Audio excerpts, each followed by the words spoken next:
నమస్తే టిఆర్ నిజం, నేను మీ రమేష్. ఇంకోటి మన కేటీఆర్ గారు ఒకటి ఇచ్చారు, వచ్చే ఏడాది నుంచి పాదయాత్ర చేస్తారట. మాపై ద్వేషం పెంచి ఆశలు రేపడంతోనే ఓడిపోయినాం కేటీఆర్. ఇది మనం చూడాలి సార్. కొన్ని దిక్కుల ముఖ్యమంత్రి గారి తరఫున ఏమైతే జనాలు అంటారు, కేసీఆర్ ను ఎవరు ఏమైతే ప్రజలైతే అనడానికి లేదు.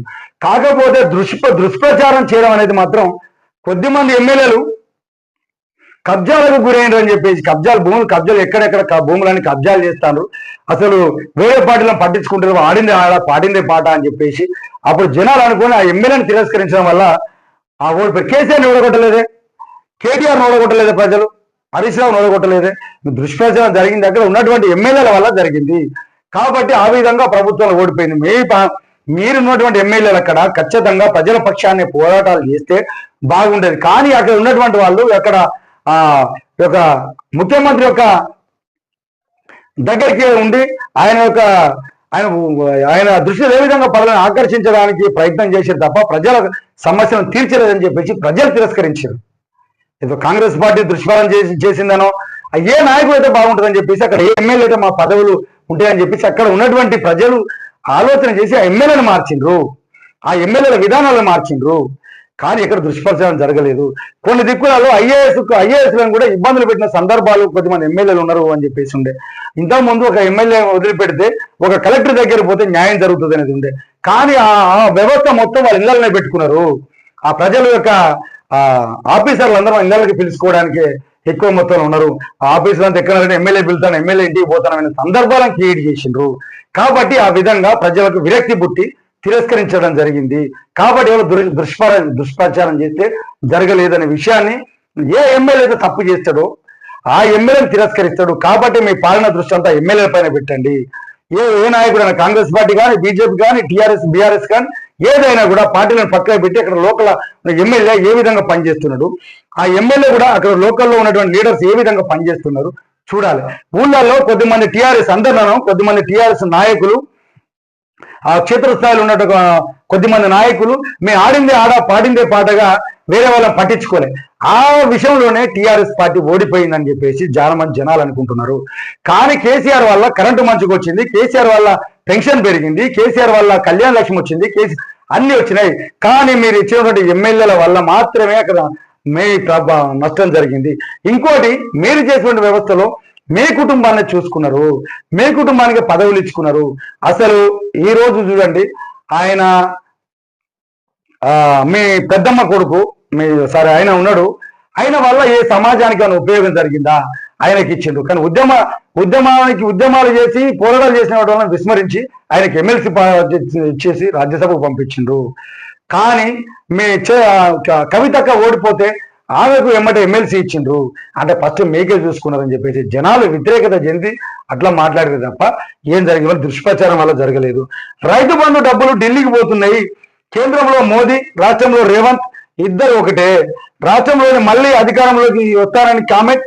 సూర్యాపేటలో బీఆర్ఎస్ రజోత్సవ సన్నాహక సమావేశంలో కేటీఆర్ గారు ఆ మాటలు మాట్లాడారని చెప్పేసి ఒక మాట నిన్న జరిగింది. దానిలో వచ్చే ఏడాది నుంచి పాదయాత్ర చేస్తా అని చెప్పేసి అంటా ఉన్నాడు. రైతు బంధువు డబ్బులు మాత్రం ఢిల్లీకి పోతానేట. ఢిల్లీకి పోకుండా మీరు ఆపాల్సిన అవసరం ఉంటుంది. ఎందుకంటే ఇక మొత్తం ఎవరు తప్పు చేసినా కేసులు వేయాలి, మీరు దాన్ని దొరకబట్టాలి. ఒకరి మీద అభియోగాలు లేకుండా ఏదో చూడాల్సిన అవసరం ఉంటుంది. కాబట్టి ఇక చూద్దాం. ఇంకోటి, గుండె ధైర్యం గులాబ్ జెండనే ఆశ, అసూయ, ద్వేషం వీటితోనే తెలంగాణ ఆగమైపోతుంది. బీఆర్ఎస్ నేతలపై స్థానిక నాయకత్వంపై అసూయ పెరిగేలా చేసిండ్రు. బీఆర్ఎస్ నేతలపై స్థానిక నాయకత్వంపై అసూయ పెరిగేలా చేసిండ్రు. కుటుంబ పాలన, అహంకారం, దొరపాలన అని ప్రజలలో ద్వేషం నింపిండ్రు. కేసీఆర్ 10,000 ఇస్తుండ్రు, మేము 15,000 ఇస్తాం. ఆడబిడ్డ పెళ్లికి కేసీఆర్ 1,00,000 ఇస్తుండ్రు, మేము తులం బంగారం ఇస్తాం. కేసీఆర్ 2,000 పెన్షనే ఇస్తుండ్రు, మేము 4,000 పెన్షన్ ఇస్తామని రేవంత్ రెడ్డి, వెంకటరెడ్డి, ఉత్తమ్ కుమార్ రెడ్డి ఇలాంటి వాళ్ళు కలిసి ప్రజలను ఆశ పెట్టిండ్రు. అసూయ, ద్వేషం, ఆశతో కూడినటువంటి అబద్ధాలతో తెలంగాణ ఆగమైపోయింది అని చెప్పేసి అంటాను. అప్పుడు ఉన్నటువంటి తెలంగాణ రాష్ట్రము మిగులు రాష్ట్రము అప్పుల రాష్ట్రం అయింది అని చెప్పేసి జనాలు అన్న తర్వాతనే ఈ దృష్టి మారింది తప్ప ఎవరో చెప్తే చేయలేదు. స్థానిక నాయకత్వ లోపాల వల్ల మాత్రమే టీఆర్ఎస్ పార్టీ ఓడిపోయింది, కేసీఆర్ వల్ల ఓడిపోలేదు. ఎందుకంటే ఆ రాజయ్య అనే ఒక వ్యక్తికి ఒక మంత్రి పదవి ఇచ్చినా కూడా రాలేదని చెప్పేసి అప్పుడున్నటువంటి దళిత సంఘాలంతా బయటికి అనపోయినా కొద్దిమంది బయటకు వచ్చారు, కొంత లోలో సతమతమైన సందర్భాలు ఉండే. ఒక ఒక ఒక టర్మ్ మొత్తం కనీసం మహిళా ముఖ్యమంత్రి లేడనే మహిళా మంత్రి లేదనే సందర్భాలు ఉండే.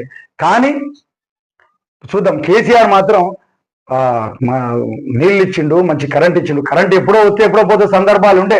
కానీ కేసీఆర్ వచ్చిన తర్వాత, తెలంగాణ రాష్ట్రం వచ్చిన తర్వాత మన నీళ్ళ కాడ ఇబ్బంది జరగలే, కరెంటు కాడ ఇబ్బంది జరగలే. కానీ ఆగమైపోయిందని చెప్పేసి ఇప్పుడు జనం అంటూ ఉన్నారు. కాంగ్రెస్ అబద్ధాల ప్రచారంతోనే ఓడినాం, పోయింది అధికారమే, అభిమానం కాదు. కేసీఆర్ మీద ఇప్పటికి చనిపోయిన రోజులు జనాలకు అభిమానమే ఉంటది. వివిధ పార్టీల నాయకులు కూడా కొద్దిమంది చెప్తా ఉన్నారు, కేసీఆర్ అంటే మాకు గురువు లాంటివాడు అని చెప్పేసి మాట్లాడుతూ ఉన్న సందర్భాలు ఉన్నాయి. ఢిల్లీ పెద్దల ఖాతాలోకి రైతు బంధు పైసలు పోయినాయి. కౌరవ కాంగ్రెస్ తో పాండవుల కొట్లాడదాం, ఫినిక్స్ పక్షుల లేస్తాం, అధికారంలోకి వస్తాం, దేశంలో ఉద్యమ అధికారిక ప్రతిపక్ష పాత్ర పోషించిన ఏకైక పార్టీ బీఆర్ఎస్ పార్టీ. 15 నెలల్లో జనం కేసీఆర్ కావాలంటున్నారు. బీఆర్ఎస్ లక్ష్యంగా